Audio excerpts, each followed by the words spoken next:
तो उत्तराखंड विधानसभा बजट सत्र का आज दूसरा दिन है और दूसरे दिन भी विपक्ष ने विधानसभा के बाहर प्रदर्शन किया और अपने अपने विधानसभा क्षेत्र के मुद्दों को लेकर सरकार से मांग की और सरकार को घेरने का प्रयास भी किया। इसी कड़ी में हमारे संवाददाता अरुण सैनी ने भुवन कापड़े उपनेता प्रतिपक्ष से खास बातचीत की। सुनिए। उत्तराखंड विधानसभा बजट सत्र का आज दूसरा दिन है। हमारे साथ बातचीत करने के लिए उप नेता प्रतिपक्ष भुवन कापड़े जी हैं। बातचीत करेंगे। सर, आज विधानसभा सत्र का दूसरा दिन है, कल बजट पेश हुआ। जो बजट कल रहा, क्या बजट में मुख्य बिंदु आप देख रहे हैं, कितना खास इस बजट को आप मान रहे हैं? देखिए, बजट के लिए कहावत है कि बड़ा हुआ तो क्या हुआ, जैसे पेड़ खजूर, पंछी को छाया नहीं, फल लगे अति दूर। ये बजट कहीं भी धरातल में उतरने वाला नहीं है।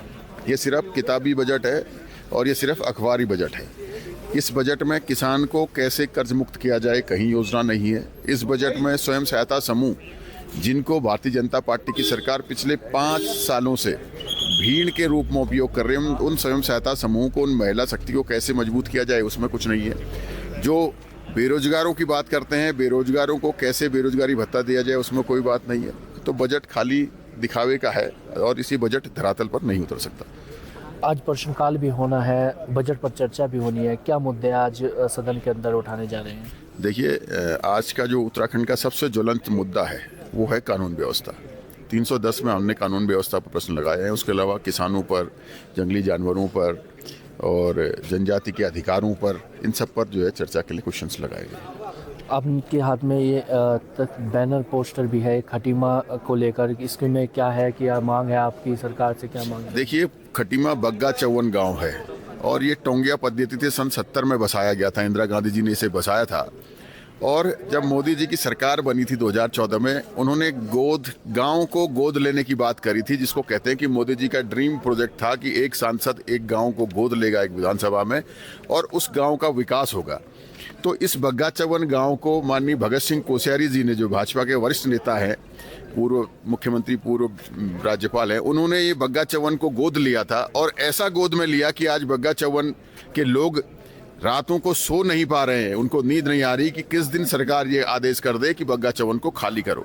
तो हमारी मांग है कि जिस गांव को भगत सिंह कोश्यारी जी ने प्रधानमंत्री जी के सपने के साथ गोद लिया था, क्यों आज ऐसी स्थिति है, उस गांव को राजस्व गांव घोषित करने की मांग हम करते हैं। इसलिए मैंने ये पकड़ रखा। सत्ता पक्ष ये भी कह रहा है कि विपक्ष जो है वो एक तरफ तो सत्र की अवधि बढ़ाने की बात करता है, दूसरी तरफ हंगामा करता है, सत्र को चलने नहीं देता है। नहीं, बिल्कुल हम सत्र को चलने देंगे, लेकिन सत्र में जो सवाल हैं, जो मूलभूत ज्वलंत मुद्दे हैं, उनको कार्यस्थगन में भारतीय जनता पार्टी की सरकार ने, माननीय विधानसभा अध्यक्ष जी ने स्वीकार करना चाहिए। उनको जरूरत है आज कानून व्यवस्था में चर्चा कराने की। आज जो भ्रष्टाचार में नंबर 1 हमारा प्रदेश हो गया है, उस पर चर्चा कराने की।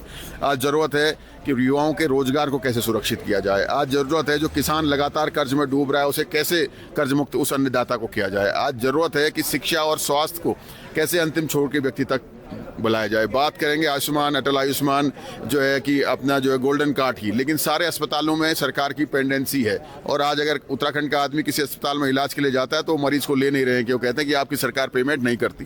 तो बातें करने से कुछ नहीं होने वाला, सरकार को काम करना पड़ेगा और हमारे प्रश्नों को स्वीकार करिए और जो आप सरकार बजट सत्र को चलाए। और हम तो चाहते हैं कि पहले 2 दिन गवर्नर के अभिभाषण पर चर्चा हो, 3 दिन सामान्य बजट में चर्चा हो और 3 दिन जो है विभागवार बजट में चर्चा हो, विस्तार से चर्चा हो और बजट को सही से उपयोग में लाया जाए। धन्यवाद। तो ये तो हमारे साथ उपनेता प्रतिपक्ष भुवन कापड़े जी, और साफ तौर पर इन्होंने कहा कि जो सत्र की अवधि को लेकर कोई हो या खटीमा बग्गा चौवन जो गांव है उसे राजस्व ग्राम घोषित करने की मांग को लेकर आज यहाँ पर पहुँचे हैं। और इसी के साथ ही जो बजट को लेकर चर्चा होनी है, उस चर्चा की अवधि बढ़ाने की मांग भी आज जो है वो विपक्षी दल के नेता करते हुए दिखाई दे रहे हैं। अपने सहयोगी रोहित के साथ मैं अरुण सैनी, जनता टीवी, भराड़ी से।